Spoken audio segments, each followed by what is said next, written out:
Good morning everyone. कैसे हैं आप लोग? जैसा कि आप लोग जानते हैं कि एजुकेयर पब्लिक स्कूल में ऑनलाइन क्लासेस शुरू हो चुकी हैं। बेटा आज हम लोग चैप्टर फर्स्ट इन्वायरमेंट शुरू करते हैं क्लास सेवन्थ का। सबसे पहले हम इन्वायरमेंट को समझने की कोशिश करते हैं।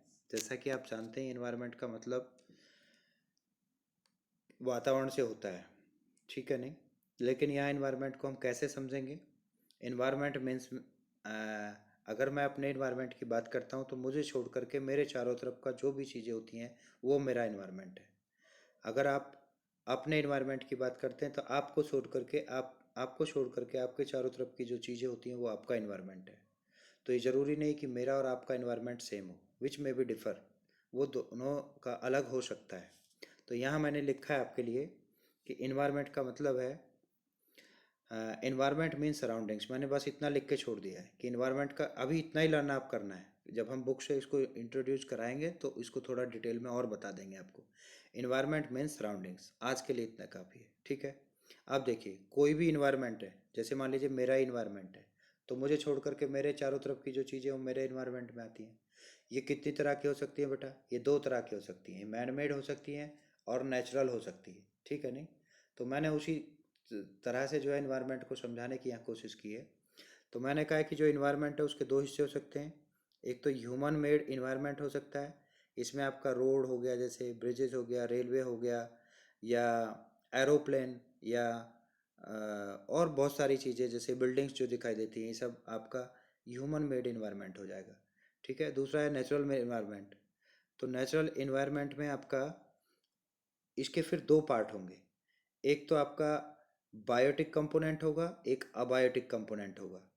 तो नेचुरल इन्वायरमेंट का जो बायोटिक कंपोनेंट है, पिछली क्लास में मैंने आपको बताया था, इसे लिविंग थिंग्स भी बोला जाता है। और बायोटिक कंपोनेंट का यहाँ आपकी बुक के अंदर बायोलॉजिकल इन्वायरमेंट भी दिया है, इसका नाम जो है ईएनटी मैंने लिख दिया है, यहाँ पे देख लेना है इन्वायरमेंट के लिए। आपको बहुत जगह लिखा मिलेगा इस चैप्टर में, तो ईएनटी जहाँ भी लिखता है इन्वायरमेंट आप समझेंगे। और दूसरा जो अबायोटिक कंपोनेंट है उसको आप जो है फिजिकल इन्वायरमेंट का नाम देते हैं। बायोलॉजिकल इन्वायरमेंट जिसे आप बायोटिक कंपोनेंट कह रहे हैं, इसके एग्जांपल हैं ह्यूमन बींग्स हो गया, plant animals, microbial organism. Microbial organism का मतलब वो ऑर्गेनिज्म जो हमको आँखों, इन्हीं आँखों से जो है केवल नहीं दिखाई देते हैं, हमें माइक्रोस्कोप की मदद लेनी पड़ती है। दूसरा अबायोटिक कंपोनेंट्स हैं, जैसे मान लीजिए सनलाइट हो गया, एयर हो गया, वाटर हो गया और लैंड हो गया, ये सब अबायोटिक कंपोनेंट होता है, ठीक है? मैंने कुछ नोट लिखा है यहाँ पे। सबसे पहले the physical and biological environment are inter relate, ये एक दूसरे से इंटर रिलेट करते हैं, ठीक है नहीं? यानी जो बायोलॉजिकल इन्वायरमेंट है उसका जो लाइफ है वो बिना फिजिकल इन्वायरमेंट के नहीं हो सकता, और जो फिजिकल इन्वायरमेंट है उसका लाइफ जो है बिना बायोलॉजिकल इन्वायरमेंट के पॉसिबल नहीं है, ठीक है नहीं? these there is constant interaction between the two two का मीनिंग यहाँ पे biological and physical environment in the form of the transfer of energy and matter. यहाँ पे जो कांस्टेंट इंटरेक्शन होता है दोनों के बीच में, यानी बायोलॉजिकल जो आपका इन्वायरमेंट है और जो फिजिकल इन्वायरमेंट है, दोनों के बीच में इंटरेक्शन होता रहता है, कांस्टेंट हमेशा होता रहता है। और ये किसकी फॉर्म में होता है? देखिए इंटरेक्शन, जैसे मान लीजिए आप और आपके दोस्त के बीच इंटरेक्शन होता है, तो वो बातों के द्वारा हो सकता है इंटरेक्शन, और कोई सामान दे करके, कोई सामान ले करके, या कोई कमिटमेंट के द्वारा। अब ऐसा इंटरेक्शन तो होता नहीं यहाँ पे। यहाँ पे इंटरेक्शन किस फॉर्म में होता है? या तो एनर्जी की फॉर्म में होता है, या फिर मैटर के ट्रांसफॉर्म की फॉर्म में होता है। देखिए जैसे मान लीजिए आप बायोलॉजिकल इन्वायरमेंट से ह्यूमन बींग्स को उठाइए, हम जो है पानी पीते हैं, जब वाटर को हम ड्रिंक करते हैं तो इनटेक करने के बाद में हम उससे एनर्जी जो है हमारा एक बायोलॉजिकल प्रोसेस होता है, एनर्जी हम गेन करते हैं, और एनर्जी के बाद में फिर हम कोई दूसरे काम करते हैं, किसके ऊपर? अबायोटिक कंपोनेंट के ऊपर। चाहे कोई पत्थर तोड़ते हैं, या किसी मिट्टी को शिफ्ट करते हैं, या कहीं मिट्टी खोद करके पेड़ लगाते हैं, या किसी पेड़ को काट करके अपनी चारपाई बनाते हैं, कुछ तो इंटरेक्शन होता है, नहीं होता है? ठीक है नहीं? तो ऐसा इंटरेक्शन चलता रहता है, लेकिन ये किसकी फॉर्म में होता है? एनर्जी की फॉर्म में और मैटर की फॉर्म में। ये इंपॉर्टेंट बात है। नंबर 3 पे आइए, the biotic and abiotic element of the environment are dynamic in nature. देखिए बायोटिक और अबायोटिक एलिमेंट जो दोनों आप पढ़ रहे हैं, ये दोनों के दोनों कंपोनेंट जो होते हैं ये डायनेमिक होते हैं। डायनेमिक मतलब वेरिएबल होते हैं, बदलने वाले होते हैं, ये चेंजेबल होते हैं, ठीक है नहीं, ये स्टैटिक नहीं होते, यानी ये हमेशा सेम नहीं रहते, जो कि आप अच्छे से जानते हैं। देखिए किसी, मान लीजिए पशु को उठाइए, तो जो कल था वो आज नहीं है, उसमें कोई ना कोई चेंज जरूर आया है। हो सकता है वो हमें देखने में सेम डिक्टो ऐसा ही लगता हो, लेकिन उसमें चेंज जरूर आता है। या कोई भी आप नॉन लिविंग थिंग्स भी उठाइए, उसमें भी कोई ना कोई चेंज जरूर आ जाता है। तो ये बायोटिक अबायोटिक कंपोनेंट जो कि इन्वायरमेंट के कंपोनेंट हैं, ये दोनों डायनेमिक है नेचर में, इनके बीच इंटरेक्शन होता है और ये इंटर रिलेट करते हैं एक दूसरे से। ये बात मुझे लगता है आपको समझ आ गई होंगी। अब हम आगे चलते हैं। देखिए उसके बाद में हम बात करते हैं बेटा major spheres of the environment. Environment का मुख्य स्फीयर्स कौन से होते हैं? तो 4 स्फीयर्स हम यहाँ पे पढ़ेंगे। एक तो एटमॉस्फेयर होता है, एक लिथोस्फीयर, एक हाइड्रोस्फीयर और एक बायोस्फीयर। सबसे पहले हम एटमॉस्फेयर को पढ़ने की कोशिश करते हैं, समझने की कोशिश करते हैं। देखिए एटमॉस्फेयर क्या होता है? जो एयर है, एयर के चारों तरफ, सॉरी, जो अर्थ है, अर्थ के चारों तरफ एयर बिल्कुल वैसे, एक तरह से उसने, एयर जो है ऐसे इस तरह से लिपटी हुई है, जैसे कभी कभी सर्दियों में हम लोग अपना जो है ब्लैंकेट, कंबल या चादर को अपने शरीर के चारों तरफ लपेट लेते हैं, तो उसी तरह से एयर ने इसको लपेट रखा है, अर्थ सरफेस को चारों तरफ से। ये जो एयर होती है जो चारों तरफ से लिपटी हुई है, किसके चारों तरफ? अर्थ सरफेस के चारों तरफ, इस एयर को हम क्या कहते हैं? एटमॉस्फेयर कहते हैं। तो मुझे लगता है आप एटमॉस्फेयर समझ गए होंगे। तो the atmosphere is the blanket और द एनवलप, एनवलप का मतलब लिफाफा ही होता है, of air that surround the earth, जो चारों तरफ से उसको सराउंड करती है, घेरती है। It is extremely dynamic in nature. ये जो एटमॉस्फेयर होता है ये भी डायनेमिक होता है नेचर में, क्योंकि एटमॉस्फेयर हमेशा एक जैसा नहीं रहता है, ये बदलता रहता है। और ये तो घंटे घंटे दर घंटे बदलता है, 1 घंटे पहले कुछ और, 2 घंटे बाद कुछ और, सेकंडों में बदल जाता है, ठीक है नहीं। और ड्यू टू डायनेमिक नेचर, इसके डायनेमिक नेचर होने की वजह से, इसके प्रकृति में बदलाव होने की वजह से, जो एटमॉस्फेयर है ये क्या पैदा करता है? वेदर, मौसम। तभी तो हम बात करते हैं ना, हम कहते हैं ना कभी गर्मी का मौसम है, कभी सर्दी का मौसम है, बरसात का मौसम है। ये सब किसकी वजह से, बदौलत, किसकी बदौलत से पैदा होते हैं? ये सब के सब एटमॉस्फेयर में चेंज होने की वजह से गर्मी, सर्दी, बरसात और ये सब मौसम आते हैं उस तरह के, ठीक है नहीं। तो यानी कि कम से कम आज हम इतना ज़रूर ध्यान करके चलेंगे कि जो एटमॉस्फेयर का नेचर होता है वो डायनेमिक होता है। इसके डायनेमिक नेचर होने की वजह से वेदर का जो है वो प्रोडक्शन होता है।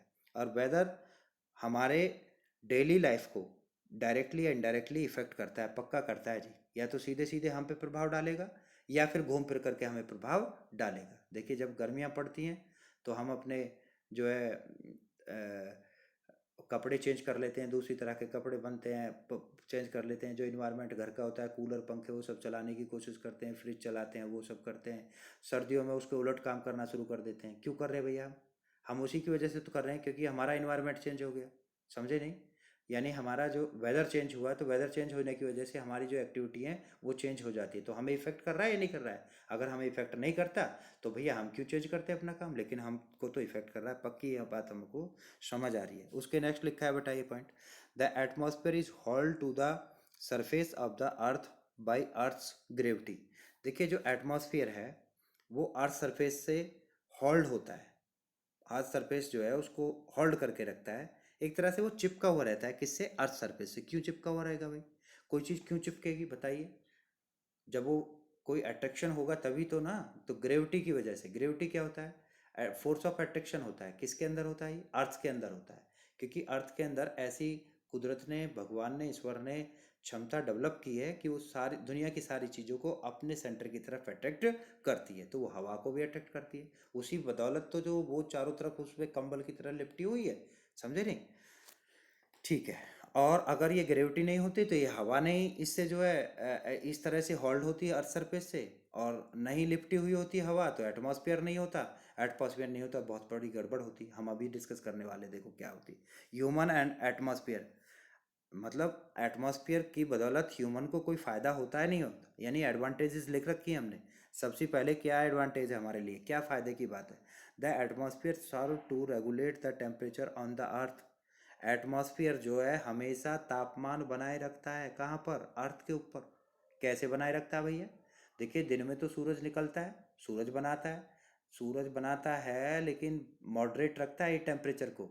बहुत अगर ये बीच में इन्वायरमेंट ना हो, सॉरी, ये बीच में जो है ये एटमॉस्फेयर ना हो, तो सन रेज बहुत तेज़ी से आएँ और बहुत गर्म सन रेज आएंगी और वो डायरेक्ट हीट करेंगी, तो यहाँ की हर एक ऑब्जेक्ट जो है फायर को कैच कर सकता है, उसमें आग लग सकती है, समझे नहीं। यहाँ कोई भी जीव पॉसिबल नहीं होगा। लेकिन क्या होता है कि बीच में एटमॉस्फेयर है, वो जो रेज हैं वो धीरे धीरे आती हैं और आ करके वो हमारे लिए सुहानी बनती हैं, वो रेज हमें अच्छी लगती हैं, बुरी नहीं लगती हैं, और हमारे बहुत सारे एनर्जी भी वो हमको प्रोवाइड कराती हैं, ठीक है नहीं। दूसरा, अब रात में कहाँ से एनर्जी आती है भाई, रात में भी टेम्परेचर बना रहता है यहाँ पे।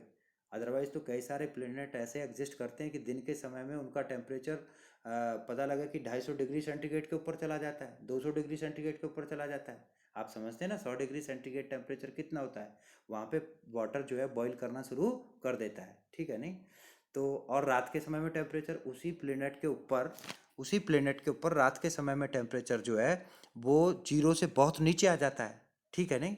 लेकिन यहाँ ऐसा नहीं होता, यहाँ दिन के टेम्परेचर बहुत ज़्यादा नहीं बढ़ता due to the presence of atmosphere, और रात के समय में टेम्परेचर बहुत कम नहीं होता, वो भी एटमॉस्फेयर की प्रेजेंस की वजह से, क्योंकि हीट आकर के जो टकराती है यहाँ पे, जो वापस वो फिर नहीं जाती है, एकदम से वापस नहीं जाती है, बीच में वो ट्रैप कर लेता है, जो हमारा एटमॉस्फेयर होता है वो उसको घेरे रखता है, ठीक है नहीं। इसको एक सेकंड कर देता हूँ। ठीक है बेटा, आपको समझ आ गया होगा। नेक्स्ट हम चलते हैं। नेक्स्ट देखिए, नेक्स्ट मैंने यहाँ से आपकी बुक से रखा है, थोड़ा सा मैंने छोड़ दिया है, मैं आपको वैसे पेज सेंड करूँगा सारे, तो लेकिन थोड़ा थोड़ा अभी मैं समझा देता हूँ प्लीज़। ये थोड़ा सा डिस्टरबेंस है भाई जी। देखिए,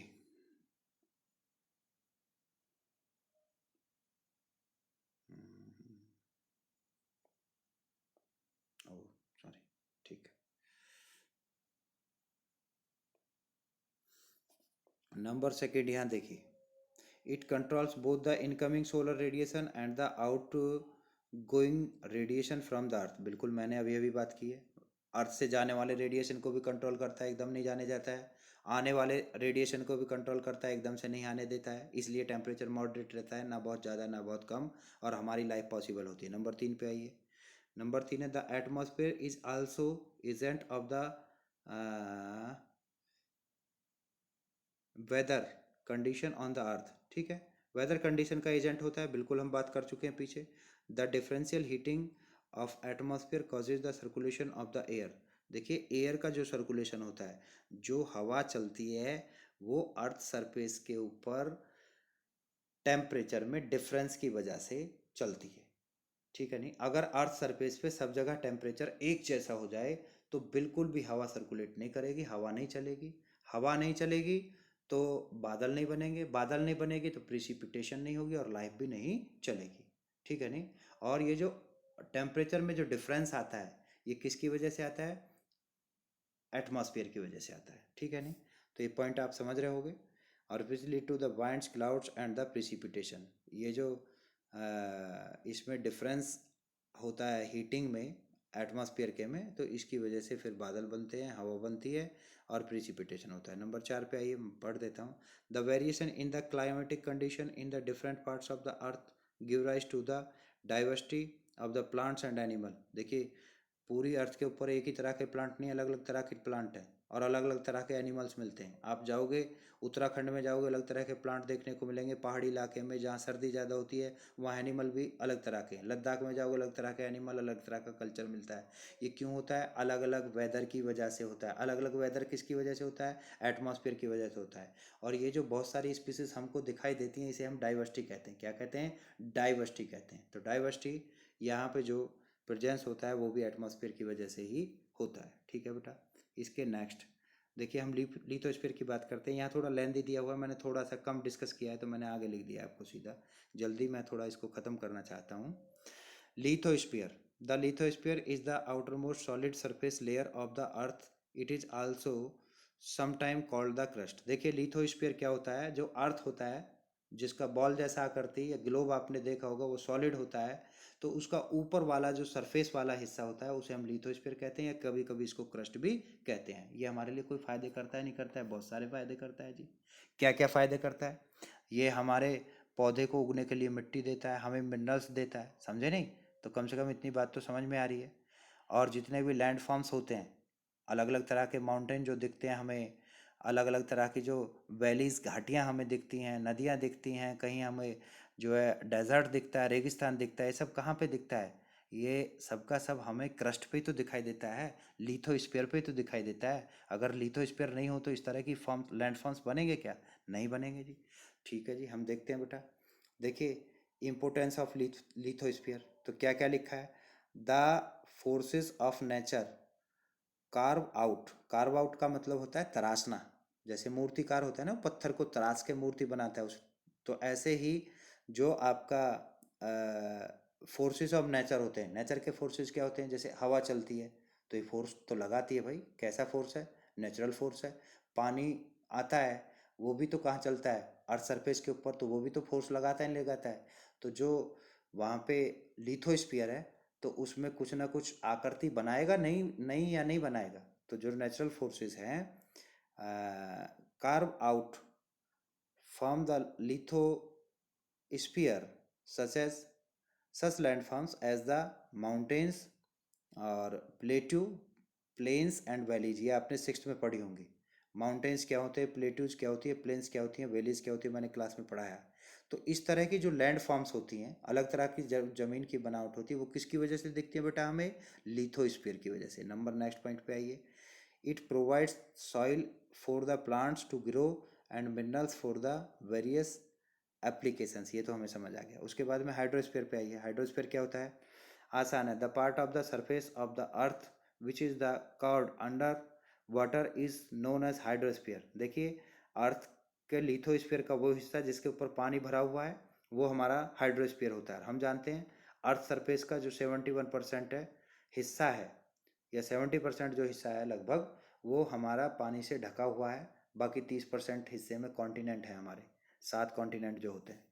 ठीक है जी। और इसके एग्जांपल दिया हाइड्रोस्फीयर, जैसे रिवर भी एक हाइड्रोस्फीयर होता है भैया, लेक जो झील होती है हाइड्रोस्फीयर होता है, समुद्र भी हाइड्रोस्फीयर होता है, खाड़ी जिसे बे कहते हैं, बे ऑफ बंगाल आपने समझा होगा जरूर सिक्स क्लास में। ओशियंस जो होते हैं ये सब के सब आपके हाइड्रोस्फीयर होते हैं। इंपॉर्टेंस ऑफ हाइड्रोस्फीयर की इंपॉर्टेंस कुछ है या नहीं है? बिल्कुल है जी। Hydrosphere plays a very important role in the existence of the human by the following ways. देखिए मानव की उत्पत्ति में या मानव के जीवन को चलाने में इसका बहुत बड़ा योगदान है। निम्न बातों से हम पढ़ सकते हैं। भाई आप जानते हो बेटा कि बिना पानी के कोई लाइफ पॉसिबल है क्या अर्थ के ऊपर? नहीं है, बिल्कुल पॉसिबल नहीं है। ठीक है, नहीं यही कहना चाहता है। तो देखिए सबसे पहला पॉइंट इसने बताया, ocean provide the abundant water for the evaporation. समुद्र के पानी में भरपूर मात्रा में मिलता है, किसके लिए? इवोपरेशन। इवोपरेशन जानते हैं ना, पानी से भाप बनना। कंडेंसेशन जानते हैं या नहीं जानते? कंडेंसेशन का मतलब होता है भाप से पानी का बनना। भाप से पानी बनते हुए देखा है? ये दोनों काम आप देख सकते हैं अपनी किचन के अंदर। आप पानी को जब बॉईल करेंगे तो भाप बनती दिखाई देंगी, और कोई जो है दूसरा आप उस पर प्लेट लेकर के ऊपर भाप के ऊपर, थोड़ा सावधानी से प्लीज़, अकेले नहीं करना है काम। आप मम्मी के साथ ये काम कभी करें तो उसमें प्लेट अगर लगाएंगे भाप के ऊपर तो देखेंगे कि आप भाप उस प्लेट के ऊपर पानी की बूंदें मिल जाती हैं। तो यहाँ प्लेट के साथ में क्या हुआ? भाप टकराई, क्योंकि प्लेट का टेम्परेचर कम था और भाप का टेम्परेचर ज़्यादा था। तो ये जो पानी की भाप थी ड्रॉपलेट्स में कन्वर्ट हो गई। इस प्रोसेस को हम कंडेंसेशन कहते हैं। क्या कहते हैं? कंडेंसेशन। और वो जो नीचे पानी हमने गर्म किया है उससे भाप बन गई, उसे हम इवापोरेशन कहते हैं। ठीक है नहीं? तो इवापोरेशन के लिए सी वाटर पूरा भरपूर होता है, सनलाइट उसको जो है टेम्परेचर बढ़ाता है, और वहाँ से फिर वो भाप बन करके बादल बनते हैं। बादल बन के ऊपर जाके और फिर उसका प्रिसिपिटेशन होता है। प्रिसिपिटेशन का मतलब है कि बादल से जो पानी है वो नीचे आता है, वो बूंदों की फॉर्म में आ सकता है, वो ओले की फॉर्म में आ सकता है, वो बर्फ़ की फॉर्म में आ सकता है, इसे सभी प्रिसिपिटेशन कहते हैं। अगर ये काम नहीं हो, इस तरह की बारिश नहीं हो, तो क्या हमारा जीवन पॉसिबल होगा? बिल्कुल नहीं होगा, बिल्कुल नहीं होगा, क्योंकि सारा पानी इकट्ठा कहाँ हो जाएगा? जा कर के समुद्रों में होता रहेगा, और हमें तो कोई पानी मिलेगा ही नहीं, बहुत जल्दी सारा पानी ख़त्म हो जाएगा। इस बादल बनने की वजह से और बारिश बनने की वजह से ही पानी हमारे पास में बचा रहता है। ठीक है बेटा। उसके नेक्स्ट देखिए, biological process can continue on the earth only as long as water available। Biological process का मतलब है कि जो जैसे हम लोगों का जो प्रोसेस चलता है, हमारा जो जीवन चलता है, वो केवल तब तक चल सकता है जब तक पानी है, बिना पानी हमारा जीवन नहीं चल सकता। नंबर 3 बताया आपको, ocean provides us a variety of the minerals and the sea beds, sea foods. देखिए, ओशियन जो होते हैं, जो सागर होते हैं, जो समुद्र होते हैं, महासागर होते हैं, उनमें बहुत सारे मिनरल्स मिलते हैं और सी फूड भी उनसे मिलता है, जैसे मछली मिलती हैं और दूसरी खाने की चीज़ें वहाँ से मिलती हैं। और sea beds give are deposits of the oil, natural gas and a number of minerals. बहुत सारे मिनरल्स उसके सी बेड का मतलब समुद्र की तली में हमें तेल, गैस और बहुत सारे मिनरल्स मिलते हैं। ठीक है, मुझे लगता है आप लोगों को ये चीज़ें क्लियर हो गई होंगी। ठीक है बेटा, बेस्ट ऑफ लक, आप मेहनत करिए, जो जो आपकी समस्या है उसको मुझे वापस लिख करके भेजिए। Okay, good bye.